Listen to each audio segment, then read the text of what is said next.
Hey guys, this is your girl Lira, and you're listening to Self Reflection Podcast. Thank you guys for joining me on another episode of Self Reflection Podcast.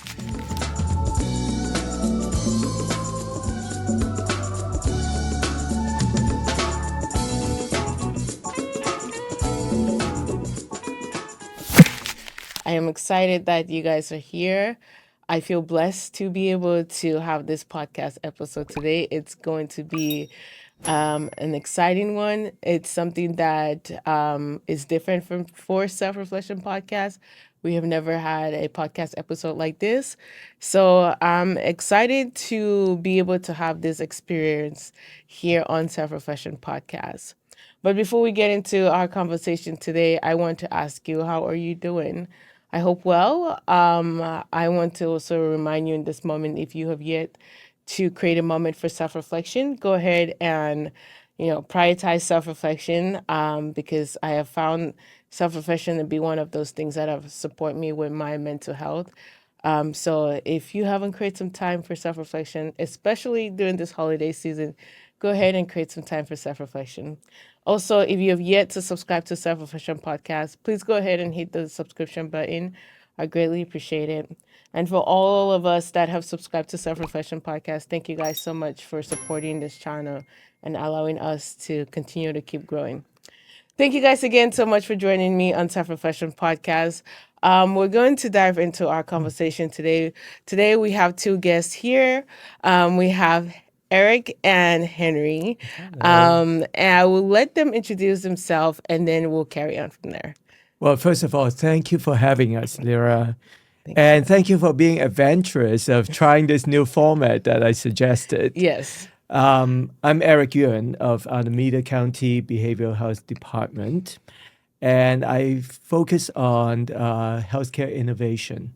So I've been a healthcare administrator and clinician for the past 30 years. And I think I have to go back to when I was a kid. Mm-hmm.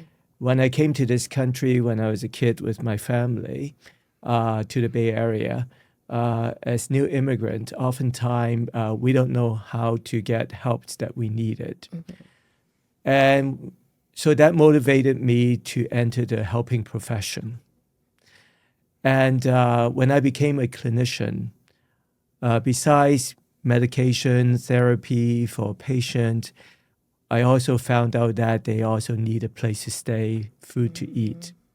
So when I became an administrator about 14 years ago, I really focused on creating programs that wrapped around the people that I help with love and care. Yeah. Basically let them know that we got your back. And I think today we're going to talk about my latest creation. And before we go into that, I'm going to turn it over to Harry first. Hi, everyone. Thank you, Lira, for inviting us here. I'm Dr. Harry Ding. I'm a fifth-generation heir from the Menghe Medical School. We have a little bit family history in traditional Chinese medicine. I got my bachelor back in Shanghai, then first moved to Florida for my master program, graduate, then moved to California for my doctoral. Yeah, I met Eric at my clinic. I kind of help his health situation, then he getting better. I still remember I asked him like, hey, do you have any opportunity for us to go volunteer and helping people? Then we have this idea, and now we really have a program, really go to the community, helping people like mind, soul, and body together, which is really exciting. Yeah. And I'm excited to explore the mind, body, and soul with the medication that you guys are going to provide today. Do you want to tell us a little bit more about the practice that you do at your clinic? Yeah, so it's really a personal journey for me. Mm-hmm. About 3-4 years ago, I had hyperthyroidism. And it was so bad that I lost like 15 pounds in 1 month. And unfortunately, I was also allergic to the medication that they gave me. And I broke out in hives, my whole body. And my options at that time is to have my thyroid removed. And that means that I'll be dependent on thyroid medication for the rest of my life. And that motivated me to look at alternatives.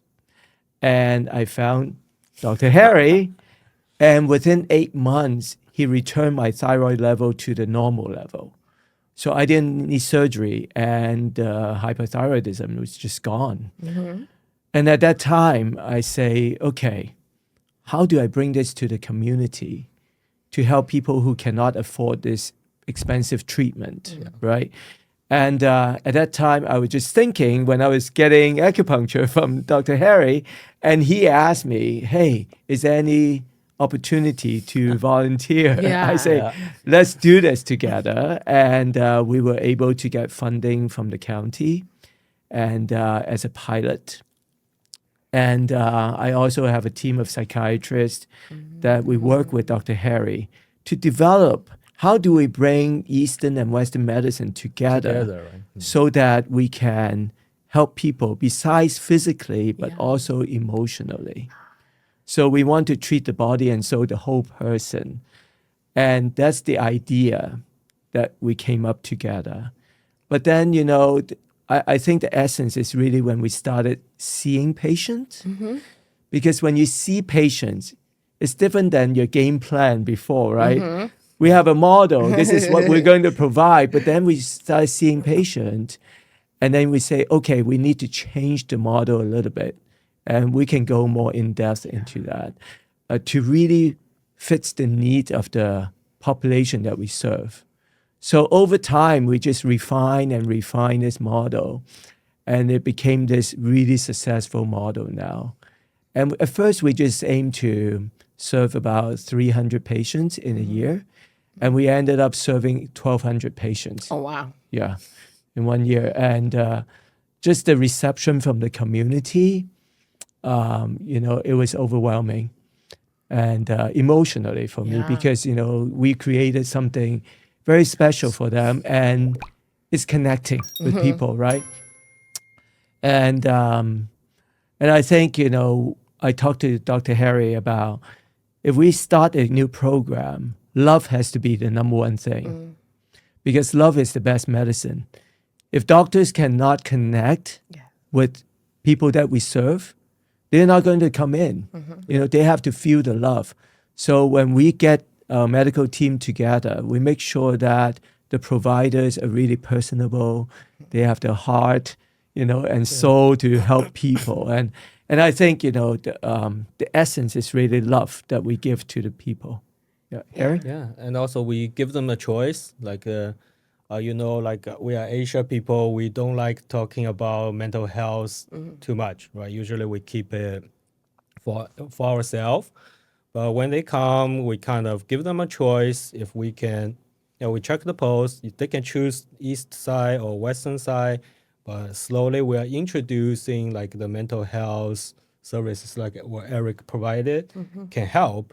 So later we have a lot of patients willing to open up and let us know like what exactly causing the problem. Because sometimes when we check the post, we know they might have some mental health issue, but if they don't like to share, it's a little bit hard for us to treat, right?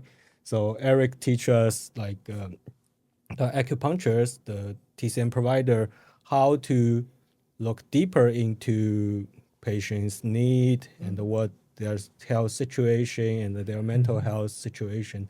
He give us a lot of, you know, tips like, oh, you need to ask questions this way, then they will become more open up for us. Yeah. I'll give you an example. You know, oftentimes patient comes in and say, oh, we have sleep issues, we have insomnia, we cannot, tough time sleeping. Now, that is what we call a presenting symptoms. But in order to treat them, you have to find out the issues behind it, right? Yeah.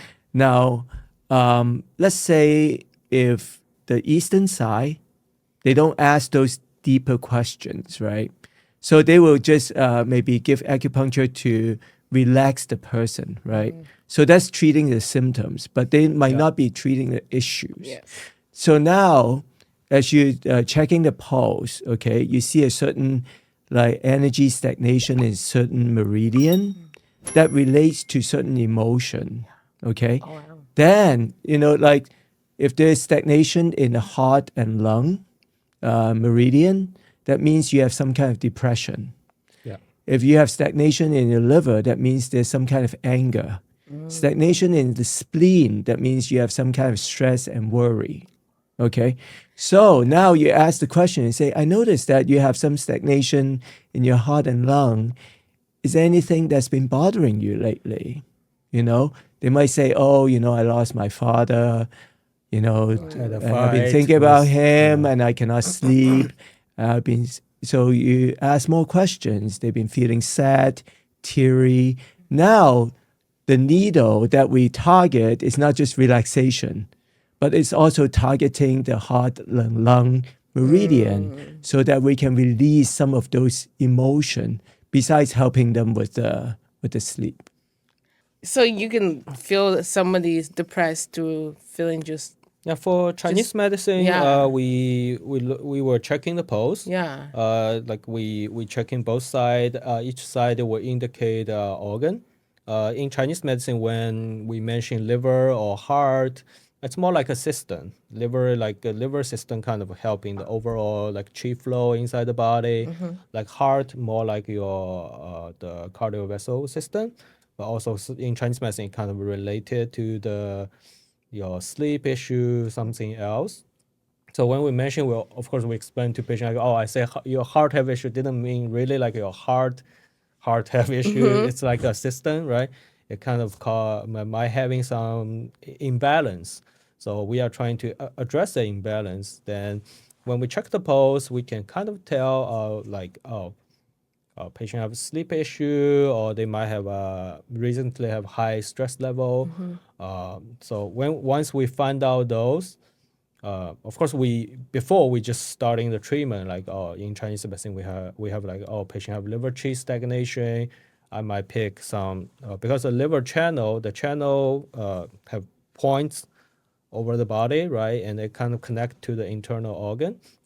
So that's why when we needle, it kind of will help your internal organ getting balanced. Yeah. Yeah. Yeah. Yeah, and when Harry mentioned qi, we need to explain to the audience a little bit about what is qi.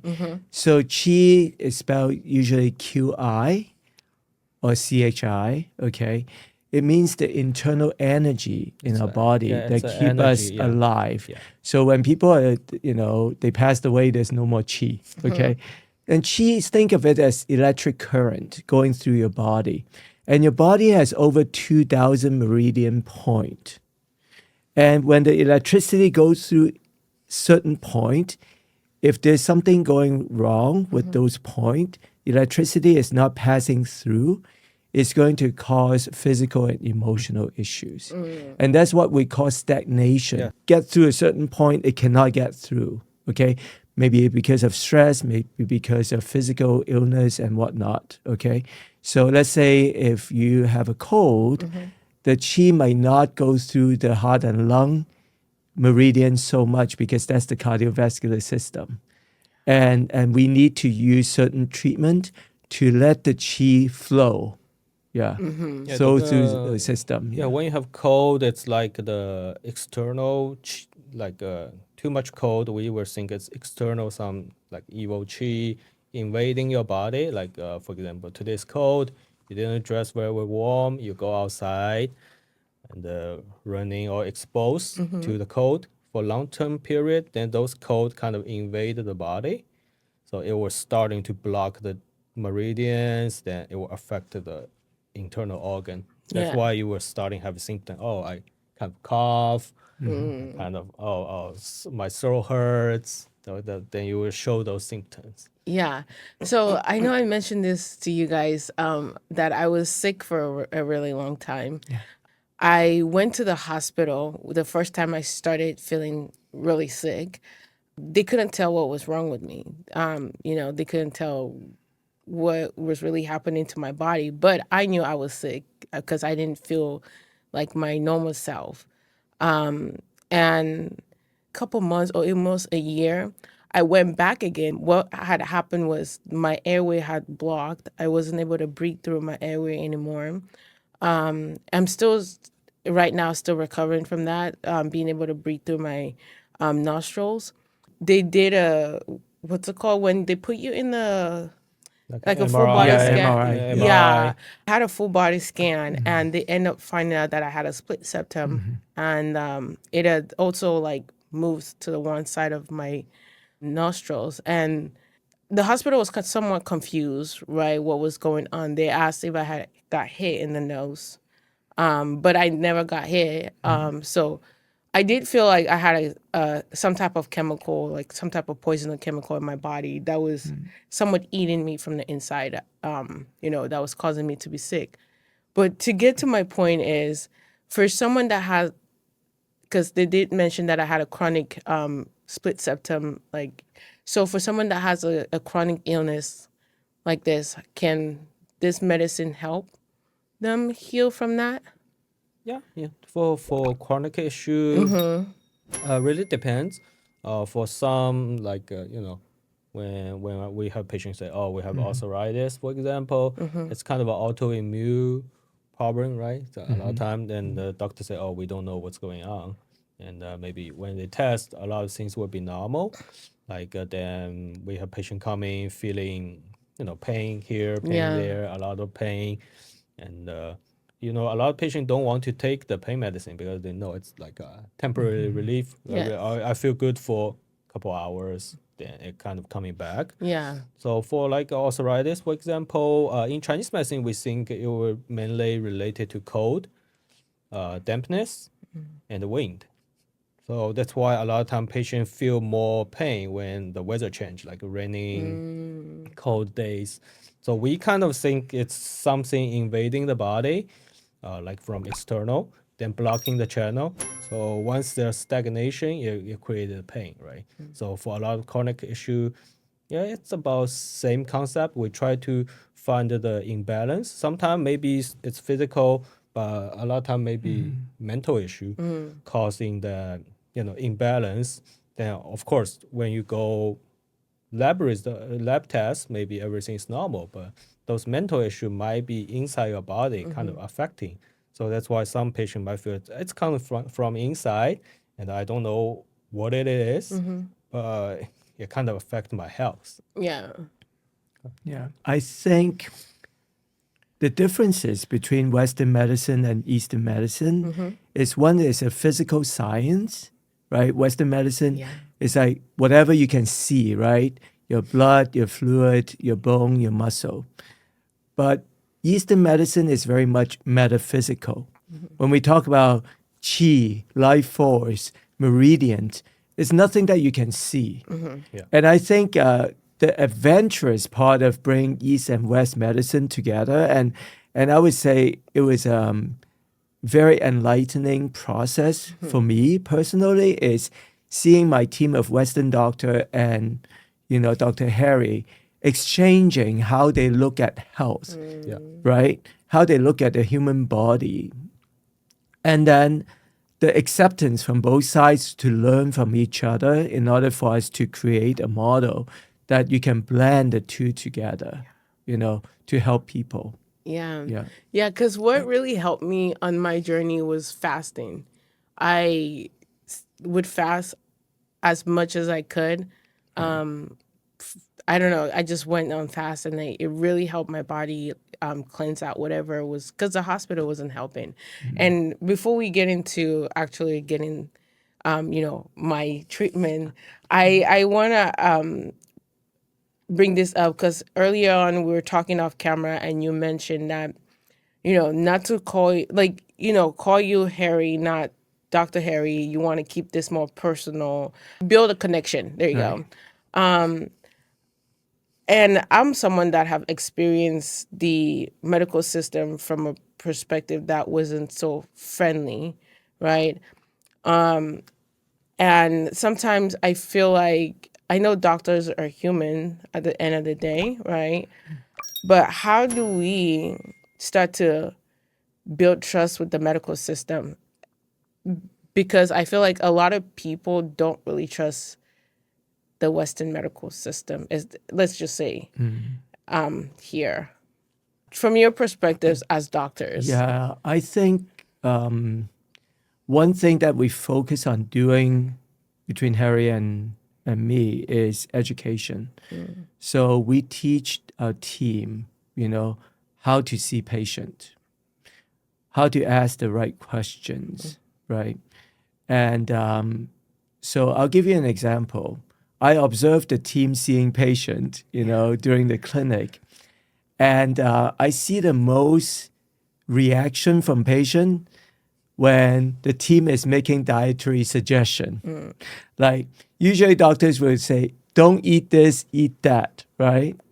And I have seen the team asking an Indian patient, don't eat curry and turmeric. And the patient say, what are you talking about? I eat with my family. You're asking me not to eat with my family. So food has a cultural aspect of it, right? And instead of telling patient what to eat and what not to eat, I taught them ask 4 questions first, okay? Like, Lira, tell me about your diet. What kind of food do you eat, right? So now I know whether you eat a lot of meat, red meat, or vegetables and fruit. Second question is, what is your preferred cooking method? Because if you say you eat a lot of veggie, but you deep fry everything, that's a different story, right? So now I know what kind of cooking method you use. Number 3 is what kind of seasoning do you prefer? Now I know how spicy you eat or how not, what do you add into your food, ginger, garlic, all these pieces. Because all these things goes into the overall diet, right? Number 4 question is really important. When you're stressed out, what is your favorite comfort food? You can have an overall very good diet, but whenever you're stressed out, you go to eat a gallon of ice cream, right? Chips. Right. So Donuts. now, Donuts. if you ask patients these 4 questions first, you have a pretty good picture about their diet, right? And then you can kind of like customize a diet that makes sense to them. If you're used to certain kind of diet, it's idiotic for the doctor to tell you not to eat it and change your diet to something completely foreign. That's not going to work, right? Now that's patient care that we want to educate, the providers on, and of course, we cannot change a system overnight, right? And I think for patient, just know that you have patient's right. Going to see a doctor is like buying a car. You have to find the right car. You have to find the right doctor, right? I agree. And I think, you came to our one of the health event of our team, and somehow, through that treatment, you found certain connection, right? That's why you wanted to invite us onto your show. And I think that's what I hope all people should know. That is the right chemistry that you should feel. When you see a doctor, you feel that, we really have a good connection, right? If you see a doctor, even with a long list of credentials, you don't feel any connection. It's like you want to buy a Ferrari, but it doesn't fit you, right? So just to let people know, empower them that they have the right to choose, that you don't have to stick with a doctor that your health plan assign you to. Yeah, thank you for that. Thank you guys so much for joining Self-Reflection Podcast and for watching. I want to ask you again, if you have yet to subscribe to Self-Reflection Podcast, please go ahead and hit the subscription button. I greatly appreciate it as we look to grow our community here. We are going to get into the therapeutic session right now. And you guys are going to watch me get some needles stuck in my head. It won't hurt. Go step by step. Even when you're talking about wind and all those stuff, you need to explain what is a wind. And yeah. Okay. And I think it'll be helpful to also give some dietary recommendation, Yeah. Okay. Yeah. This one. So just talk through it. Okay. Yeah, just talk. I think it'll come through. Okay. So it's first time kind of. Yeah, semi. Okay. So usually you see us using 3 fingers, right? So it's the left side, the first one, heart, liver, kidney. The right side is the lungs, spleen, kidney again. Like earlier I mentioned, it's not exact the kidney, it's like representing the whole system, Yeah. right? So I will start from the left side. So that's how we diagnose this. We check the pulse, see the tone, ask some question, and to see like overall how's the body, the situation. Okay. How's the sleep? Sometimes good, sometimes Sometimes it's good. Some day might wake up a little bit, like nighttime. yes. And when you wake up, it's a little bit hard to go back to sleep. Depends. Yeah, Some depends days, also. any dreams? Yeah, I have really vivid dreams. Vivid dreams, right? Now, falling asleep is okay. Yeah, falling asleep is okay. Did you tend to sleep a little bit late? Yes. Some Like 12, 1, yes. right? That's fine. It's okay. It's the life of an artist. Yeah, yeah. It's okay. Yeah. How's the stress level? It fluctuates. It depends. Yeah. Any headache? I used to have a lot of migraines. But these few days kind of okay. This past couple of days have been okay. Especially 2 years ago when I was really sick, I had migraines at least 4 days out of the 7 days a week. Any lower back pain? No. All right. Is the headache kind of related to the stress level? No.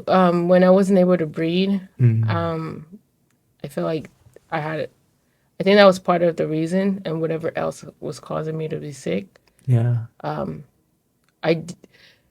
I started recognizing I had migraines a lot more when one day I was at work, I passed out, and then, yeah. Any seasonal allergy? No, Not much, right? no allergy. Digestion is okay?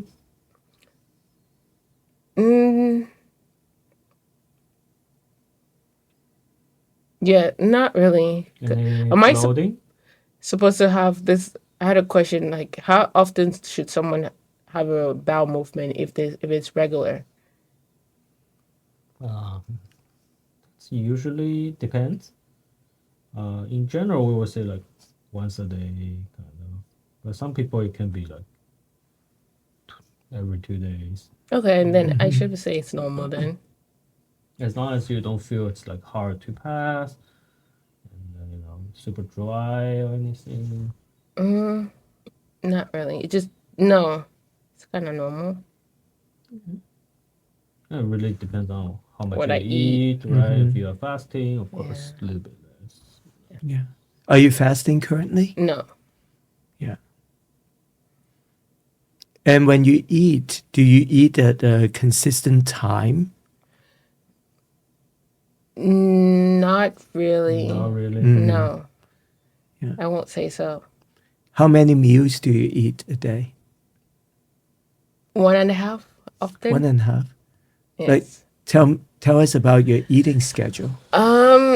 Sometimes I mostly have coffee in the morning. Okay. And then I will sometimes have like maybe a small, like maybe a croissant with my coffee or a donut with the coffee.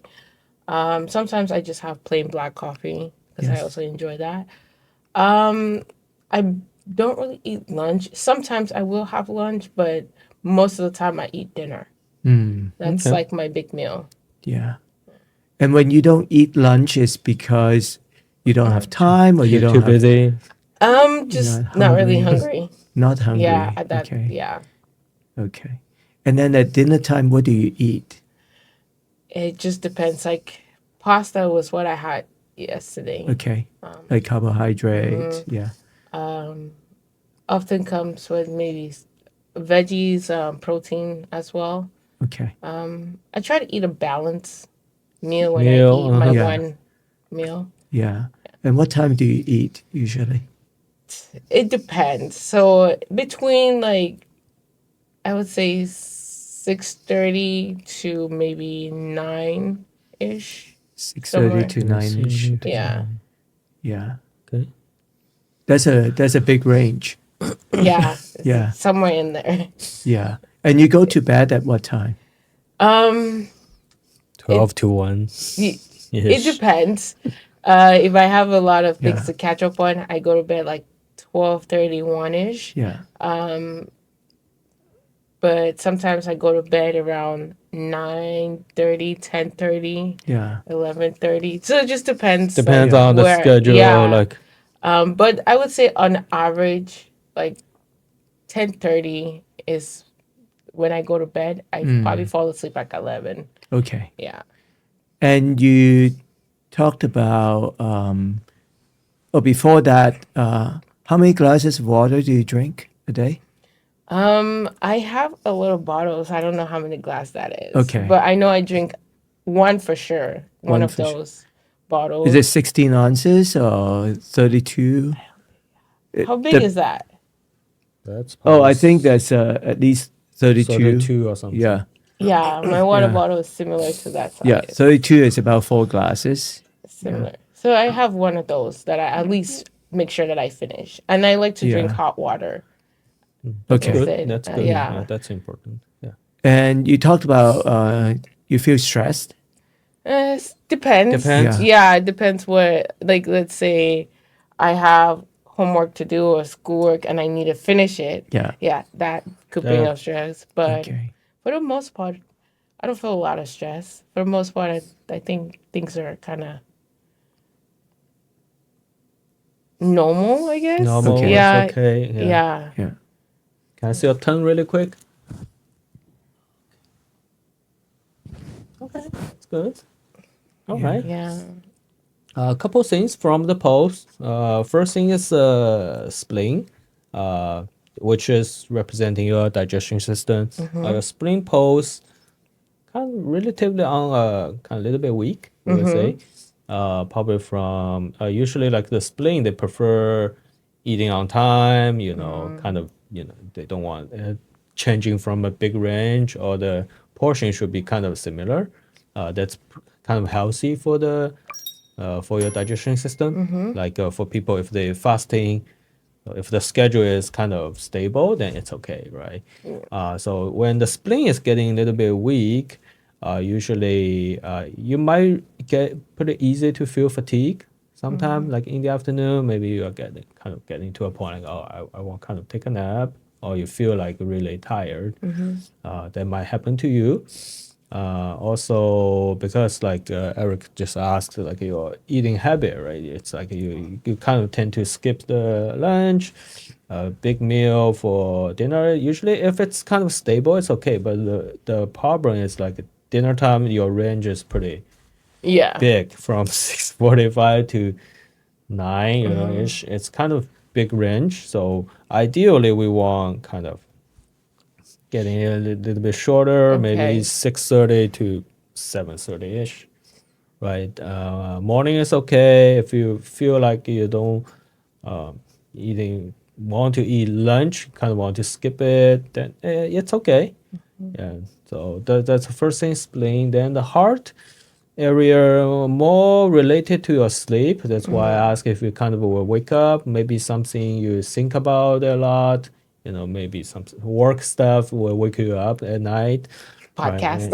Right? and dreams a lot, right? Sometimes that's a hard position. Also, because of the work, you do podcast and study, right? It's all you in Chinese medicine we say use blood a lot because the thinking, planning, you need to get everything done on time, follow the schedule. Then we'll go back to the spleen. The spleen is a little bit weak, so when when we eat similar stuff, it don't generate enough qi and blood for your body, right? So that's why nighttime, if you don't have enough, and you are consuming a lot of blood, which helping you do thinking stuff, right? So that's why sometimes nighttime you will wake up. Yeah, and when your blood is not enough, it will also kind of trigger kind of a headache issue as well. Also for you, then the liver area a little bit, we say the qi stagnation. Maybe podcast is busy. You need to keep on the schedule. Sometimes you might need to overwork a little bit. That all generates some stress and qi stagnation. Although from the post, it's like you are able to manage the schedule, but it's starting to kind of affect your body a little bit. Yeah. Yeah. I recently wasn't working for a while. And I recently started working, like the past 3 months. So that also could have had some part to play with that, Yeah. So, it's pretty interesting and cool. Okay. So do I take my hair down? Yeah. Okay. Yeah. So before we do treatment, Okay. I think part of our philosophy is empowerment. There are a lot of things that you can do to manage it, right? So maybe Harry, you can talk a little bit about, specific food that she can eat to help with her body and other kind of things that she can do to kind of help her blood. Yeah. For blood part, we still like you mentioned, you want getting a balanced diet, right? Definitely protein. Usually we say kind of beef, kind of will help. You can try more beef. Chicken not as nutrient as beef. In Chinese medicine, right? If we want to generate blood, beef, lamb will be good. Try to eat on time, right? Like you can skip the lunch, it's fine. It really depends, but ideally for us, we of course you still have to eat a little bit, and nighttime try to eat a little bit early, because if you tend to eat late, like 9, sometimes it will, in Chinese medicine side, we say it kind of affect your sleep a little bit, because you need a lot of energy to digest the food, right? It use energy too. Your spleen, stomach, when they digesting food, you kind of need a little bit energy too. So sometimes that will keep you wake up at night too. So maybe 6:30, 7:30, eating dinner would be good. And for sleep time, ideally we would say before 11 in Chinese medicine would be good, because usually it's because after 11 it's like liver, gallbladder time. Usually that's when our body kind of store the blood to the liver. So that will help you get enough blood for the next day. So but if you don't sleep, it will affect that function. That means you don't store enough blood for the next day. Then slowly it will become a bad cycle, right? So ideally, still try to sleep before 11 would be great. And also maybe you can have some tea, like Whole Food or Trader Joe. I think they have like a rose tea. Usually rose tea help like you kind of relax, coming down. And in Chinese medicine, rose tea also help like release some liver qi stagnation. Might be because you have a lot of work to do, so sometimes it causing a little bit stress. It will contribute to liver qi stagnation. So we will say a little bit rose tea will help too. Okay. Yeah. Lira, how much coffee do you drink in a day? At least 1 cup. Just 1 cup. For But most it's of the not time. like 5 cups. No, I Yeah. would say 1.5 if I'm Yeah. going for a second. Yeah. Yeah. And 2 suggestions for you. Number one is the water intake. One of those is not enough, because you need 8 glasses of water a day. Yeah. And, just remember, 80% of your brain is made of water. Yeah. So long-term dehydration will actually make your brain shrink. And that will cause emotional issue, like people will get depressed and all those stuff. Yeah. And you know what? 80% of American population has been long-term dehydrated. They will go to coffee or soda with a lot of Coke. caffeine, which is diuretic, right? But they won't drink water. So I would say drink 2 of those. Okay. Okay. So, and then second suggestion is for you to set an alarm for breakfast, lunch, and dinner. So it will just remind you, because you're a creative mind. Sometimes, like eating food is not like your first Yeah, priority, it's not a right? priority for No sure. priority. But for your long-term health, Yeah. you need to set an alarm. The reason is when you take care of your body, you can be even more creative, right? When you run out of energy, it's hard to like get any creativity out of yourself. Yeah. It's like running on empty, right? So I would say, set an alarm, like maybe for 8 o'clock for breakfast, 12 o'clock for lunch, and then like Six, 6 or 6:30. 7, just so that it'll give you a little hint that, hey, I need to refuel my body. Yeah. Yeah. Yeah. Gotta put that in there. Yeah. Lunch is, especially lunch. I don't really get hungry for lunchtime. Yeah. Because of focusing on other stuff. Yeah. Yeah. Like my body doesn't recognize like I'm hungry at this. Yeah. So usually, we say your blood sugar level will drop every 2.5 or 3 hours after your meal. So your blood sugar level really goes through a lot of fluctuation because you don't eat during the day. So you don't have to eat a big meal, like Harry say. Just eat a small meal, but you have to get something in your body. Could be fruit. Yeah. Yeah. Could be cracker, cheese and cracker, something like that, small like that. Could be a yogurt, but you need to get something in your body. Yeah, you're like a Ferrari with no gas. You're trying to drive it. Yeah. Okay. Thank you. Yeah. Yeah, and hopefully this is also a tip for somebody out there that like to skip meal too. Gotta eat. Gotta eat. Yeah. That's the one. Sleep has been one of the things that I've also learned to Yeah. like. I have to like sleep because the next day if I don't sleep well, Yeah. I'm like crunchy. Yeah. Yeah, short term it's okay, but long term, Yeah. over the time, you would definitely feel it. Yeah. For the audience, these are easy things to do actually. Eat 3 squares meals a day, drink 8 glasses of water, and don't go to bed too late. All right. Okay.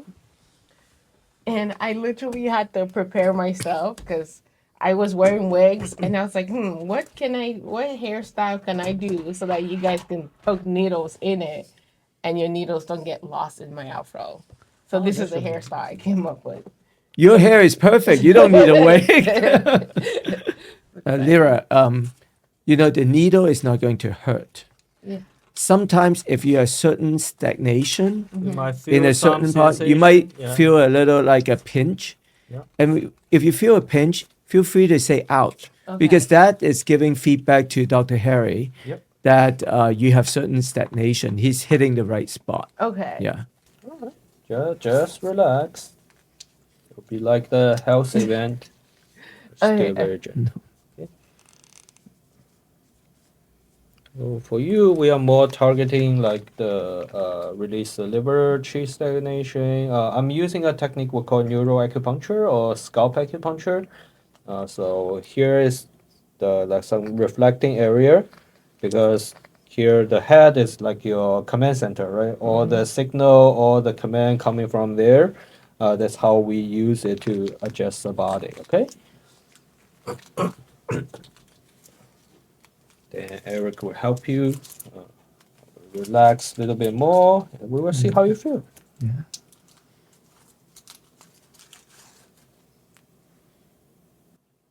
Pray for me. I'm just kidding. Huh? I was like, pray for me. I'm just kidding. I can tell you're tense. It's okay. Relax. Okay. I'm very gentle. So, Just Lira? breathe in, nice and Yeah. slow. Breathe out, nice Yeah. and slow. So when we breathe, How you feel? we actually relax your body. So I want you to focus on breathing in, taking a deep breath in 2 seconds. Now 4 seconds out, that's the key. When you breathe out slow, it lowers the cortisol, the stress hormone, and you will feel more relaxed. So 2 seconds in through your nose, and 4 seconds out through your mouth. Again, more control, 2 seconds in, and hold it. Now 4 seconds out. Now, Lira, I want you to imagine the air traveling through your nostril down to your lung, okay? 2 seconds in, all the way down to your lung, and then from your lung out through your mouth, 4 seconds out.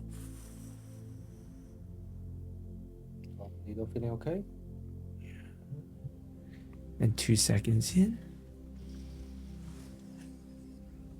and 4 seconds out.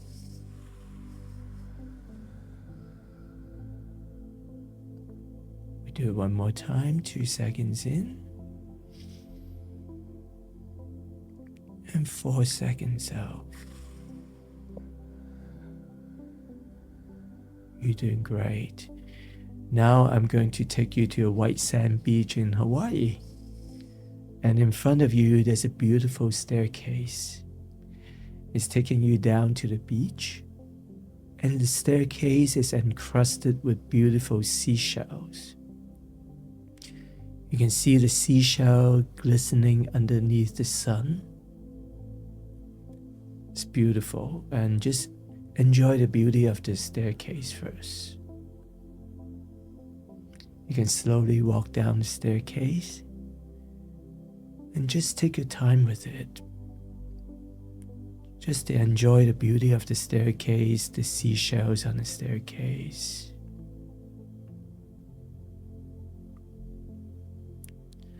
When you get to the bottom, you have arrived to this beautiful white sand beach. I want you to take in what the beach has to offer with all your senses. The warm sun shining on your skin. You feel the cool breeze blowing through your hair. You hear the sound of the waves hitting the shore.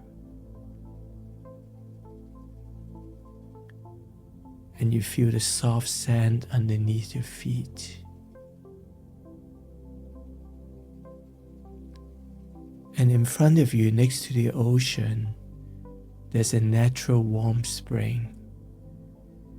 And that is your healing pool. Lira, I want you to walk toward that healing pool. And when you get there, you can get inside the healing pool. And just let all the warm water surrounding your muscle and relaxing your body. Take a deep breath in and exhale.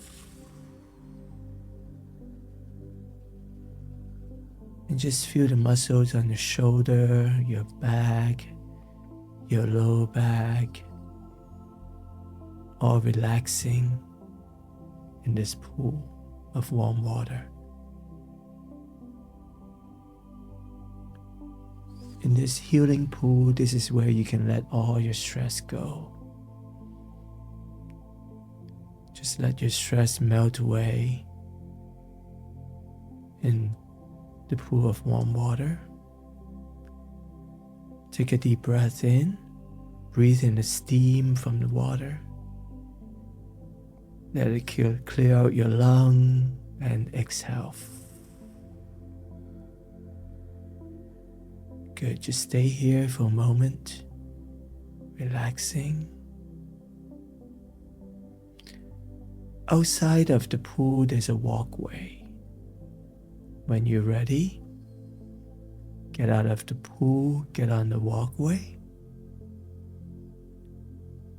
And the walkway is leading you to a forest next to the beach.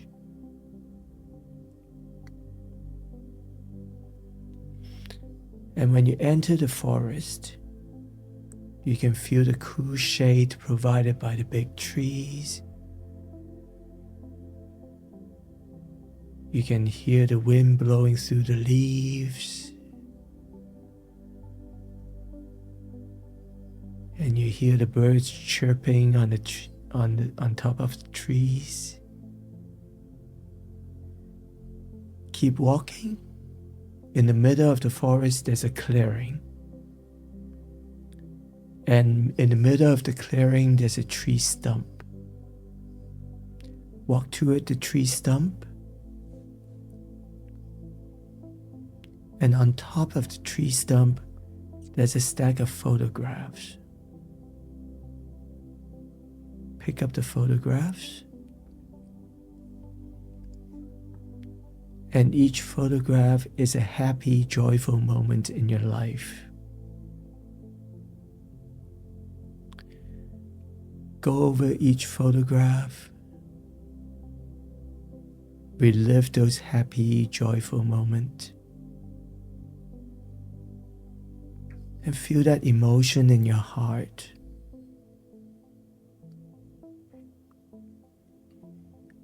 And knowing that you can bring this happy and joy to today and days forward. You can also inject this happiness and joy into your creative work in the future.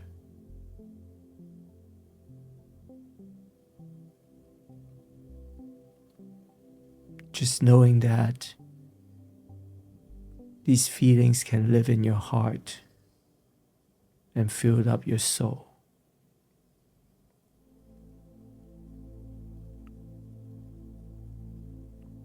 Slowly going through each photograph.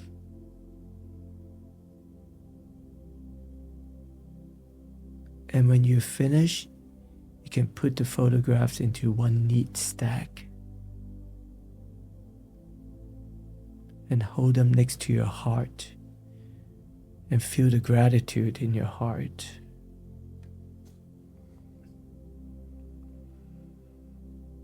And keep the photographs with you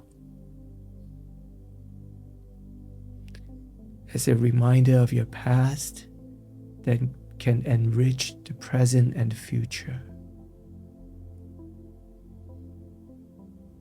You can slowly take the walkway and walk back to the beach.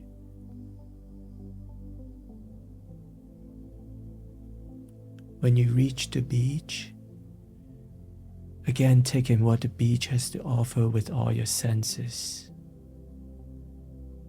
The warm sun on your skin, the cool breeze blowing through your hair. Hear the sound of the waves hitting the shore and the soft sand underneath your feet. Take a deep breath in and exhale.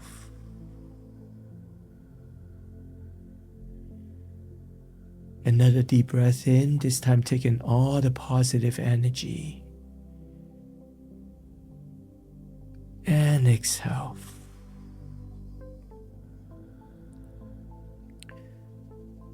And when I count to 5, you can slowly open your eyes. 1, 2, 3, 4, 5.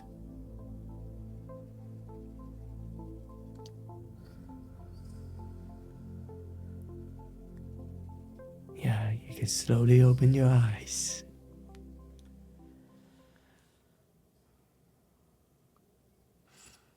I want to go to sleep. Looks like you wanted to stay on the beach. Yeah. You didn't want to come. Yeah, wow. Take your time. No rush. Yeah. Harry, can you check her pulse and see how her pulse is doing?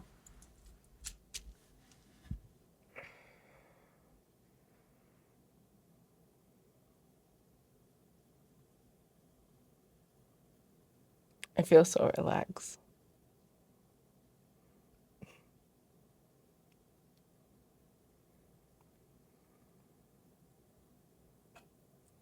Yeah, the liver area not as tense, more smooth.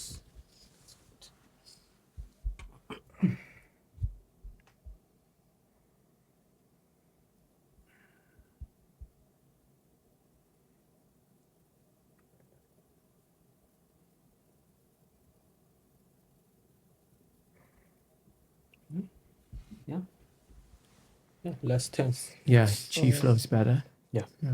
I can tell from your face. Yeah, it's like, uh, I love to meditate, so that was great. yeah. So that's a hypnosis, under the psychoanalytic techniques. And Sigmund Freud believed that, usually patients comes in and see a therapist and they might be tense, I have a lot in their mind. How do we get them to deeply relax so that all the emotion can come out? And this is one technique that we use. And, usually you have a couch you lie down on, and then, and then we take you through that hypnotic process. And after that, patients can say whatever that comes to their mind. That's what we call free association. And then we pierce all, you can say whatever word that comes to your mind that comes out, because that's your subconscious. And then we pierce that into a story. We reflect it back to you, and then you gain insight from that. Yeah. Yes. So that's the psychoanalytic techniques that you just experience. And for someone that's watching this that doesn't believe in that form of healing, what do you like? How can you tell them to start being receptive to that? Yeah, I think your body will tell you what is good for you, right? And I think when audience sometimes feel stressed out, and you feel your breathing will get rapid, if you're driving, sometimes people cut you off, you're upset, and you feel your heart rate going up, right? Yeah. You feel your breathing started like this, right? You're angry, right? So, but just to let audience know that you have the power to regulate it. So instead, first things you say to yourself is, that's okay. It's okay. Second, focus on breathing. 2 seconds in, 4 seconds out. Now you're reducing the stress hormone in your body. Because if you're upset, your body naturally produces the cortisol, the stress hormone, and you get into fight or flight. Okay? Either you want to fight someone, okay, or you want to run away. Some people might freeze too. But when you focus on breathing, slow down your breathing, especially the 4 seconds out is really important. Then your body start relaxing. If you do 10 of those breaths and tell yourself that it's okay, then you feel calmer. And your body is telling you, hey, that's good for you. You like that, right? And I think years ago, I was at Skyline High School. And they said that a lot of the kids, they've been traumatized. They cannot learn in classroom because too much is going on in their brain. So I go into each classroom and I do 5 minutes of those meditation with them. After that, they can learn because the brain just calmed down, right? And sometimes we say, oh, the kids are dumb, they cannot learn. No, it's not. It's about they're traumatized. And how do we heal the brain? So what we did right now is healing the brain, teaching you the brain to slow down and relax. Yeah. There's a time that you need to ramp up your creativity, but you also have to have control to slow down your brain so that your brain can heal, right? So I would just say, for the audience, just try to take deep breaths and see how that regulates your body. Does your breath and your heart rate goes down after you take 10 deep breaths, right? Your body talks, right? So if that works for you, that's something that you can try. And then if you have tough time falling asleep, when you're sleeping, you can also try the deep breaths, right? If you're stressed about something, self-talk, telling yourself, it's okay. Tomorrow will be a better day. And then you just take deep breaths and see how that works for you. Yeah. How's that sound? No, that's really good. For me personally, when you talk about self-talk, right, that's what self-reflection podcast is. Yeah. It's like core message is what you tell yourself, right? I think creates how you feel for the most part, and that's like my message about self-reflection podcast. It's that we all have the ability to be able to heal ourselves, Heal at least to a ourselves, certain yeah, degree. Yeah. Yeah. That's what the Eastern medicine think. Yeah. Because we can help you bring the balance, but it's more like you are healing yourself, right? That's why usually we do acupuncture. It's more like stimulate the body so you can bring yourself to the balance. Yeah. Right? It's a relative balance. Yeah. Yeah. And I think that's what the Western medicine doesn't really push, because science kind of somewhat like overpowers the natural ability of like us or our natural pharmacy in ourselves. Like it doesn't push that out there into the world that we have that Yeah. inside of us. Yeah. So that's why I really love what you guys are doing with, combining the East and the West East West together. together, yeah. Because like putting both together, I feel like it's even more powerful than just having one. Yeah. Yeah. And I learned a lot myself too. I'll give you an example. I work out every day. I was always an athlete. So like lifting weight, running, doing all the cardio, like Western stuff is like natural for me. Yeah. But, what I learned from Harry is that I was creating more imbalance in my body because my job is about using my brain. And, so I lose a lot of my yin energy, the thinking energy, right? Like the blood we mentioned earlier, that's on the inside. Then exercise, like my moving lifting around, weight, it's more running on the is more on the yang side. yang So side. I'm raising the yang side and I'm lacking the yin. So I'm creating even more imbalance. So he taught me that you need to do more qigong, tai chi, the slow meditative motion, movement, which will nurture the yin side. So I still do the Yes. the running and the lifting weight, but I'm also doing the yoga, the qigong and tai chi, so that I get more of a balance. Yeah. So it's about like, bringing the East and the West together. Together, yeah. Together is important because like for us, we need to see like we'd love to see like the lab result, right? We know everything is okay. I do have patients say, oh, I don't want to take high blood pressure medicine. Then maybe we measure the blood pressure is super high, right? So we still want the Western medicine to help control that part. Then we adding on lifestyle change, a lot of other ways, right? We can teach them so they can getting a relative, balance the body situation so they don't need to take even more medicine, right? Yes. Because sometimes when your blood pressure not under control, they might give you more medicine. They don't know what to do. So we're trying to tell them like, it's okay, you're on medicine, it's fine. You need it, then we need to find the balance for you so you don't need to take even more. Then when you slowly getting better, maybe you don't need it. Yeah. Right? Then we can slowly talk to your doctor like, oh, my blood pressure is okay. I'm starting to feel like, oh, my blood pressure getting lower with the medicine, right? Maybe they will consider to reduce the medicine. So it's a process. Yeah. Yeah, I agree. Yeah. I think like you were mentioning, I think that's like something that is happening in our society today is that we don't, when it comes down to healing, I think the Western world only focus more on like the physical, right? And they miss the internal self that this practice brings. So Yeah.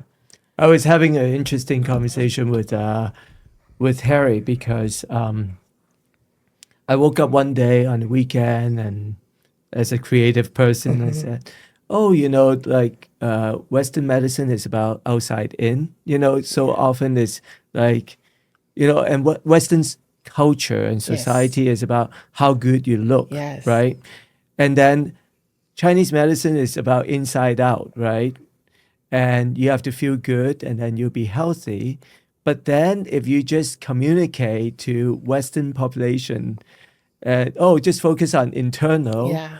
and they say, what about external? I Yeah. want to look good too. So somehow, that we have to meet, in the In the middle, middle. I yeah. agree. That Chinese medicine has to also be sensitive to Western, strive for beauty and look. And so if we can combine the two, Yes. then it's easier to connect with the patient. Yeah. Yeah, I agree. As we do come close to the end of our conversation, I know that you host workshops on Mondays. Do you want to share a little bit more about the workshop The sessions? clinic, So Yeah, the yeah. clinics that okay. you guys host. Yeah, so we're very lucky. We partner with the cities of Fremont and also Union City. They operate these senior center, okay? And so every Monday we go to a different senior center, okay, from 9 to 12. And we have these free clinic. Now the clinic is open to not just Public, yeah. seniors, but everyone, okay? Not just Asian, but everyone, okay? And it's first come, first serve. It's completely free, okay? So you don't have to worry about your insurance, whether you have money to pay. No, we're there to serve you, okay? So it's just come on in. But because we do have a lot of patients waiting, so just come in at 9 o'clock to make sure that you'll be seen. Usually we see 40 to 50 patients in that 4 hour span. So we see a lot of patients. Not just me, us too, but we have a Yeah, team well, of doctors there, okay? And but we try to see as many folks as possible.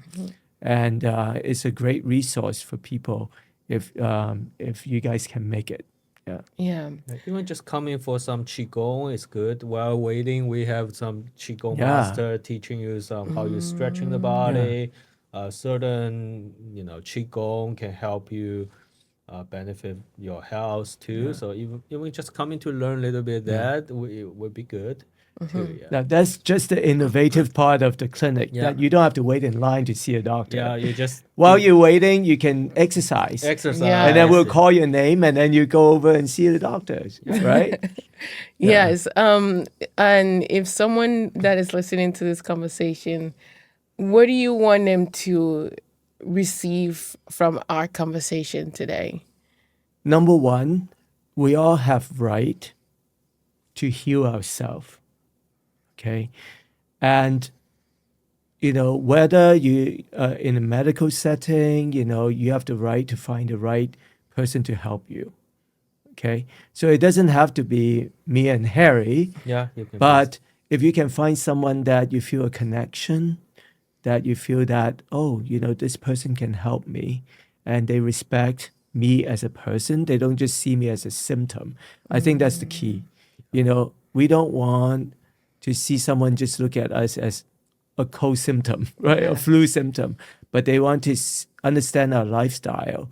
They want to understand what is important to us, and just to give value to yourself, to find the right providers for yourself, and that's what I want people to know.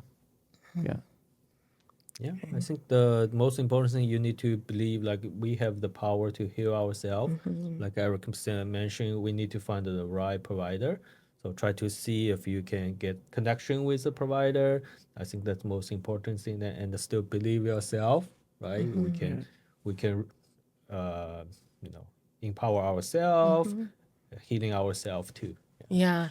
And for the cycle, more for the mental health aspect, if somebody is struggling with depression and anxiety in that space, what are some light practice they can do at home I know we talked about the breath work and the positive self-talk. Is there any other strategy or methods that they Yeah. can be using? Well, from the Western side, number one, you got to drink water. Because if you're dehydrated, your brain strength is going to affect you mentally, right? Just drinking water, number one, Yeah. okay? Instead of just say, I need antidepressant, drink water first, 8 glasses a day, eat 3 square meals a day, right? And then you get sun exposure. Sun exposure is really important because sun exposure does a few different things to your body. It increases the serotonin level in your body, so that helps you relax more, okay? And then it decreases the cortisol when you sun exposure and exercising, like taking a walk, right? So you're increasing the the dopamine level, right? So you feel good, and you're decreasing the stress hormone as well. So getting some sun, taking a walk is especially important during winter time, right?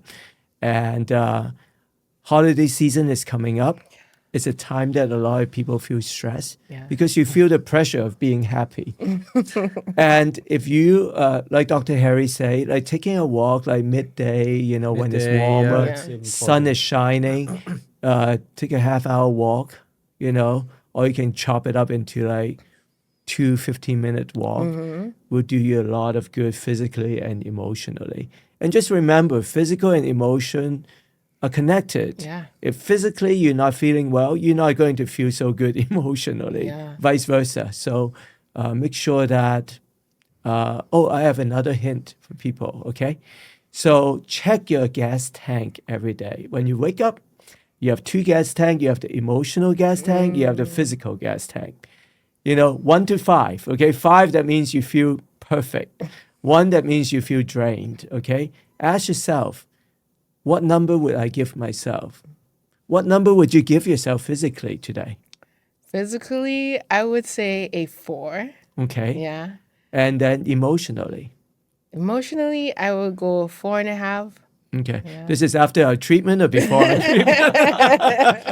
No. Okay. So let's say 4. Okay. Yeah. So that means you have to do one good thing for yourself physically and one good thing for yourself emotionally to get to 5. All right. So I would ask audience to write out on a sheet of paper what you can do for yourself physically that you enjoy. Okay. Could be exercising, taking a walk, drinking 8 glasses of water, taking vitamins, eat 3 square meals a day, right? So when you don't want to get to 5, you can just pick a few. If you're 3, you got to pick 2. If you're 4, you pick 1, okay? And then emotionally, same thing. Maybe reading your favorite book, listening to your favorite music, get together with friends, socialization, go to church. All these things can fill you up emotionally as well. So every day you check your gas tank. I get up. How am I doing physically? How am I doing emotionally? And you have to do some good things for yourself that day to fill up the gas tank. Yeah. I love it. Any final words for yourself? I think Eric mentioned most of the thing. For transmat, same thing. Keep active in the winter season because temperature tend to be cold. So we tend to not want to move a lot. So still we want the audience to kind of walking out a little bit under the sun. Of course, we say do some qigong or meditation. It will help the stress as well, and just be happy. I love that. Yeah. As you were talking before we head out, what is it about like walking, right? And like connection with the brain. I'm not sure if that question's making sense, but I've heard Yeah. some good things about like walking and your mental health and the connection with your brain, the right and the left hemisphere. Yeah. So whenever you do movement, Yeah. More right? like a movement. Yeah, your brain has to control the movement, right? Yes. Yeah, and then so different kind of movement will train different part of the brain. That's why for older folks we always recommend playing ping pong, because ping pong requires you to cross the body. Whenever you cross the body, you cross the brain, right? And then you have to do it really quick. And plus, ping pong is not like too physically strenuous, so it's Yes. good for older folks, but it's for good for everyone, And so, like dancing, ballroom dancing, or what kind of dancing, you have to cross your body and do a lot of coordination pieces. And when you do coordination, your brain has to work, right?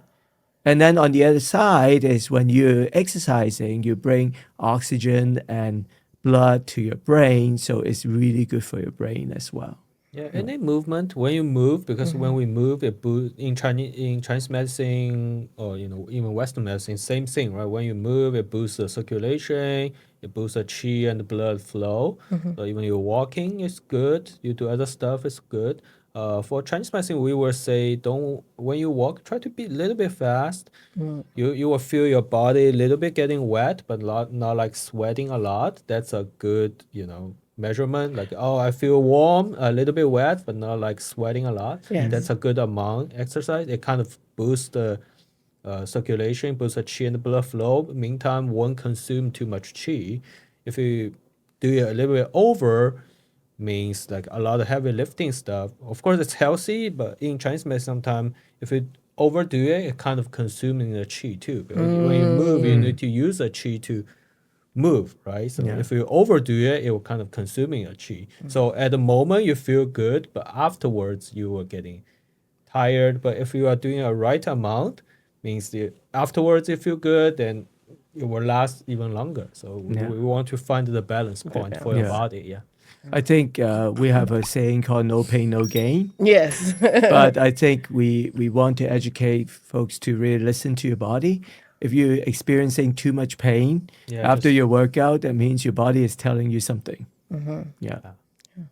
Thank you guys so much for joining us on Self Reflection Podcast, and to Dr. Eric and Harry. Thank you again for joining me on Self Reflection Podcast and for sharing your practice with us. If we were to connect with you both, whether it's on your website, social media, where can we find you? Yeah, so I have actually a weekly TV show on Skylink. Also, I have it's broadcast, I think, 6 o'clock on every Friday. And also, I have a YouTube channel called Eric's Time 19. And on there, you will find a lot of techniques and tricks to keep you physically, emotionally healthy. Yeah, so we post short and also long videos on there, and mostly they are the TV shows. After it's broadcasted, they just dropped it into my TV YouTube channel. Yeah, yeah. For me, yeah, I usually work at hospital, but definitely come like Monday to South Fremont, Lake Elizabeth. So we will be there to helping the community. Yeah. yeah. And for our self reflection question for today, as we end our conversation, looking back into your journey, either one of you can answer this, or both of you will be great. Looking back into your journey and self reflecting, what is one moment that shaped you into the person that you are today? And if you could tell yourself back then or your younger self and advice, what would you give them, or what advice would you give them? For me, it's my grandparents, uh, because they taught me how to love. They love me. I don't have to get straight A's. They will love me, right? And they told me that I'm good enough. And that's what I try to give to the people that I help. Let them know that they're good enough, that we love them no matter what.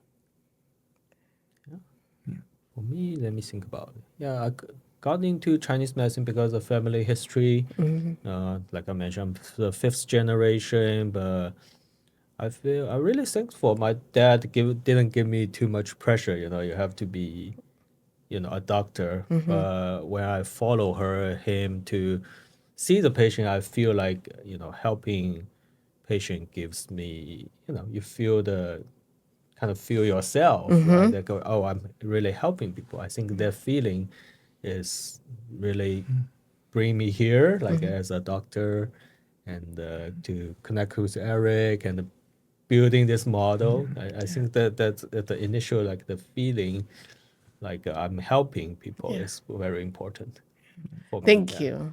Thank you both for the work that you do. Thank you. Thank you guys again so much for joining me on Self Reflection Podcast. If you found this conversation enlightening or helpful, please go ahead and share it with one other person that you think that might also support them as well. I think one of the biggest insight that I received from our conversation today is to drink more water. Drink more water and Sleep early. sleep early. Eat on Take deep time. breaths. Take deep breaths. Yes. If you also found this conversation helpful and some of the tips that you learned from our chat today, you found them helpful, go ahead and leave your review in the comment section and let us know which strategy you're practicing or going to be practicing at home. Also, subscribe to Self Reflection Podcast if you haven't done so already.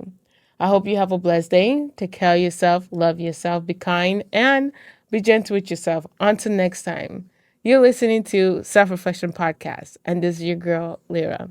Ta da!